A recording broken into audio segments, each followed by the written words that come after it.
Irmãos, quanto tempo, né? Ficamos aí alguns dias sem colocar nenhum vídeos, aconteceu alguns contratempos, mas estamos de volta. Aqui é o pastor Ramon, da Igreja Presbiteriana de Baixo Guandu, trazendo aí o ensinamento da primeira carta de João.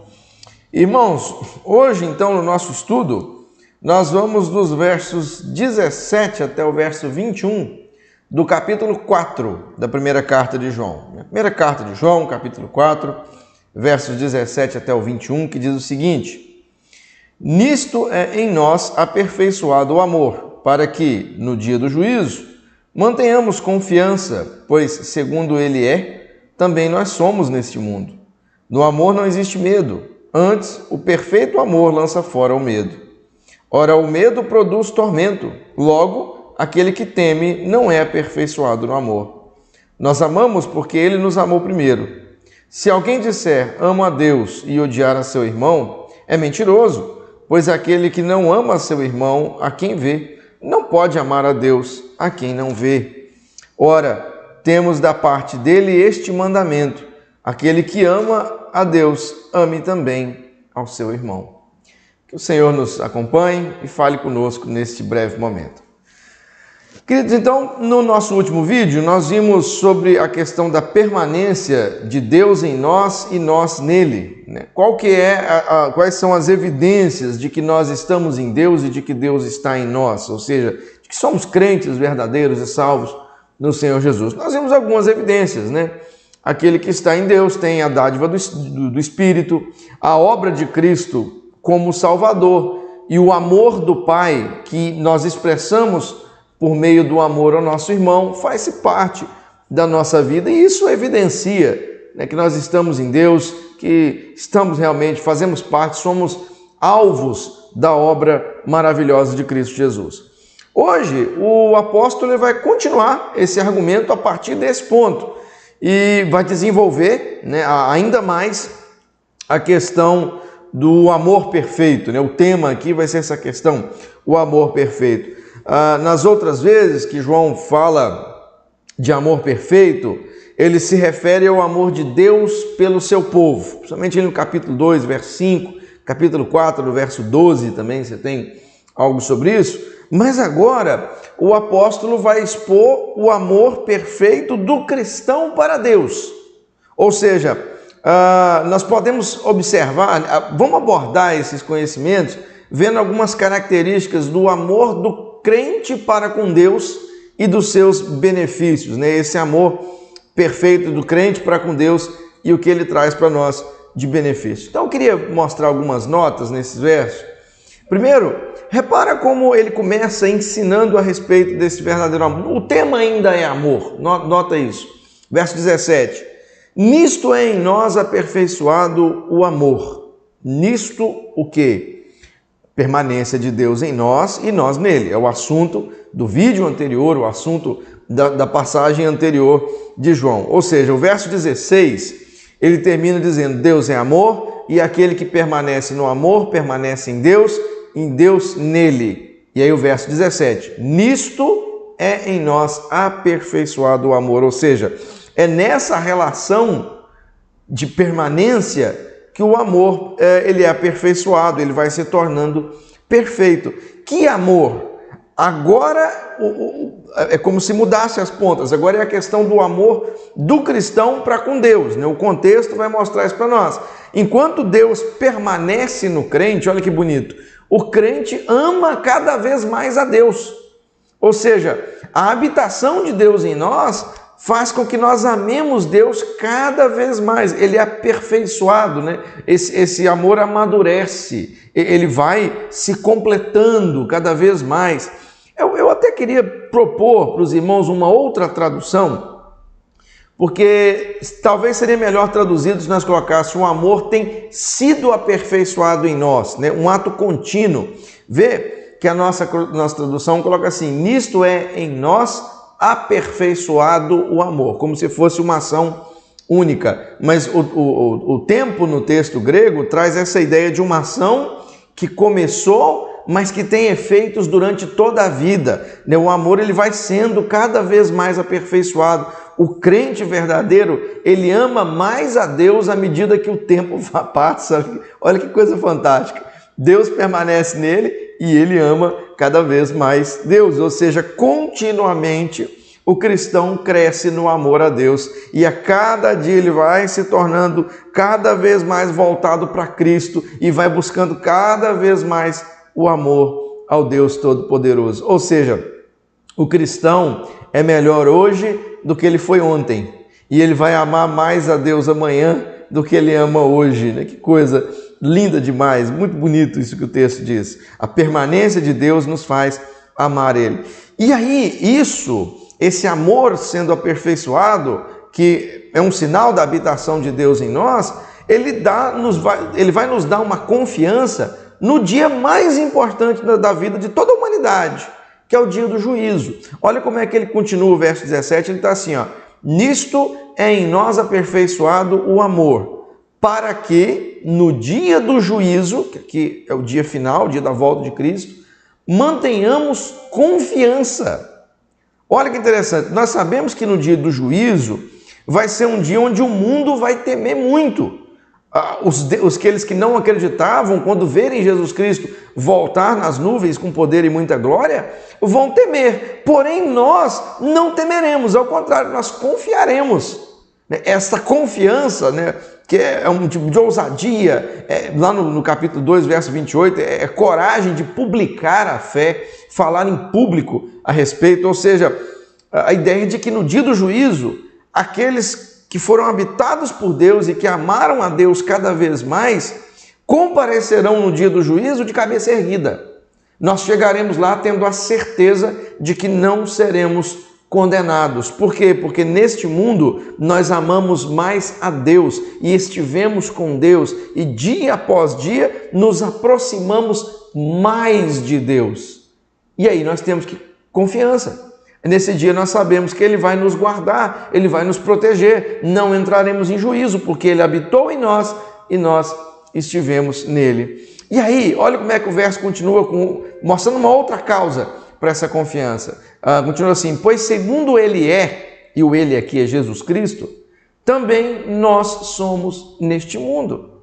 Ou seja, da mesma forma que Deus ama o seu Filho, Jesus Cristo, Ele também nos ama como filhos. Olha, pois segundo Ele é, segundo Cristo é, também nós somos nesse mundo, ou seja, nós somos amados por Deus, da mesma forma que Deus amou o seu Filho. Por isso nós não teremos medo no dia do juízo.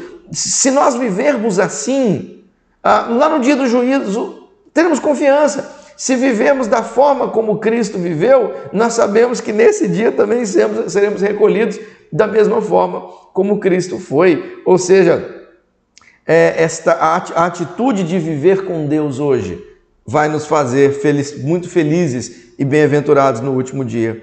E aí, João descreve de novo, depois, essa atitude de confiança em contraste com o medo. Olha que interessante, verso 18.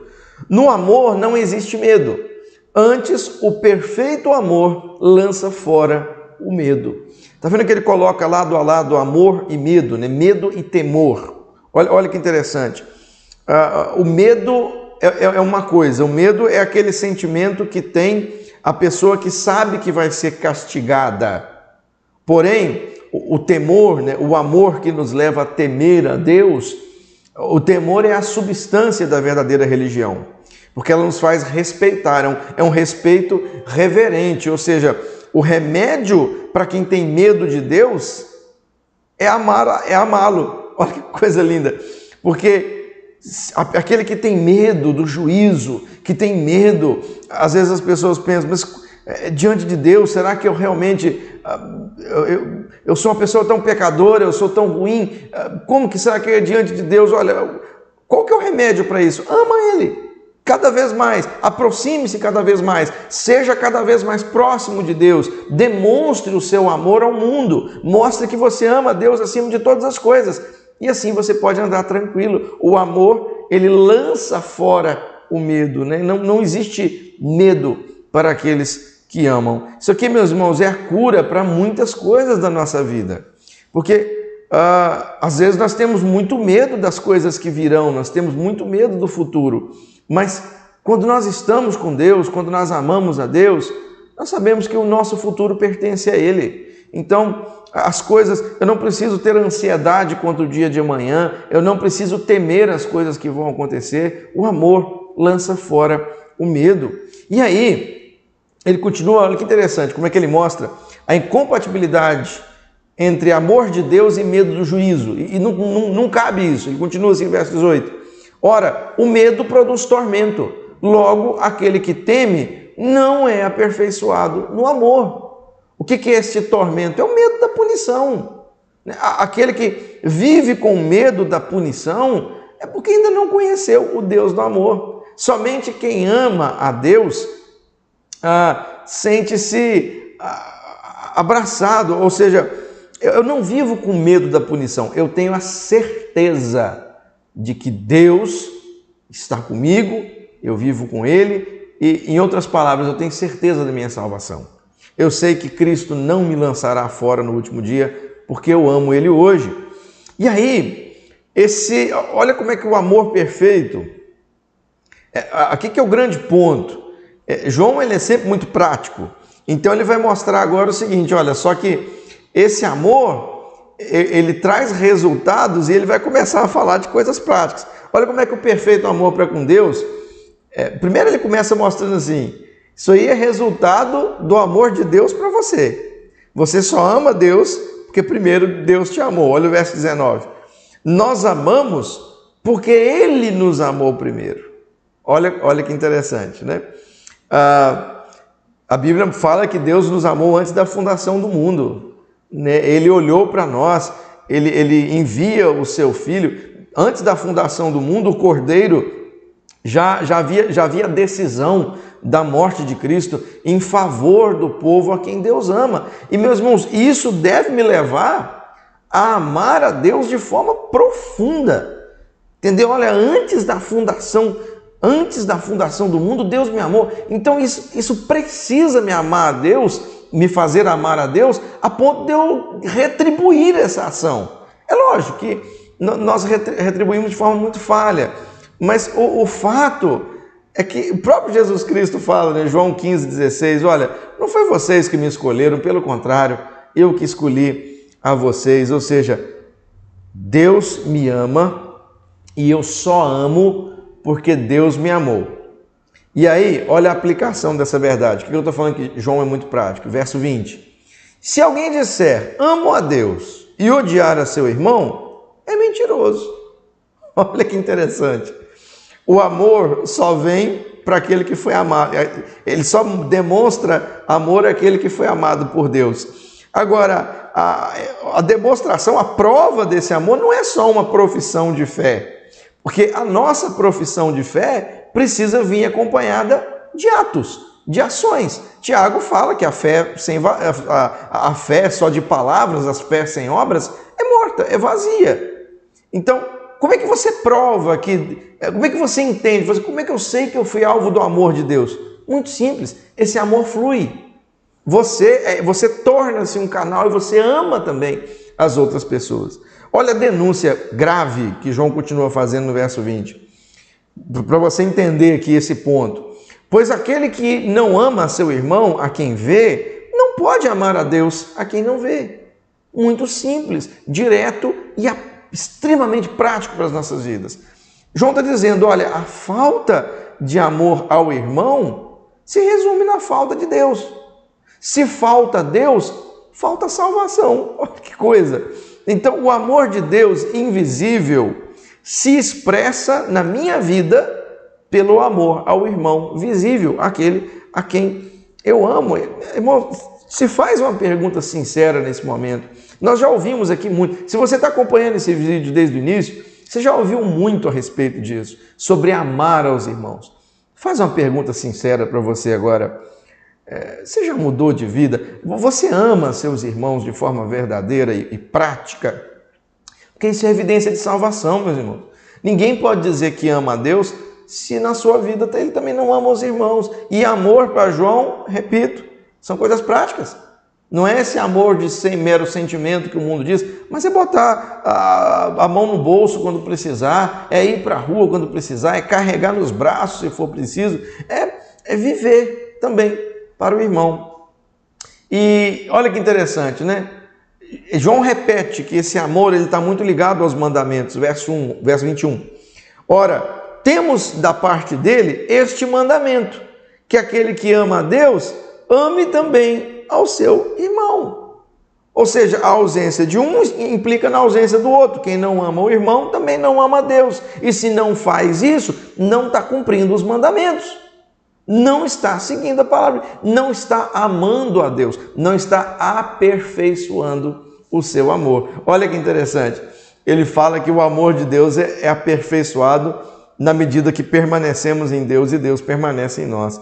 E agora ele fala assim, quem não ama o irmão é porque não tem Deus. Ou seja, o amor fraternal, o amor entre os irmãos, é prova, ele mostra que o amor de Deus está também em você.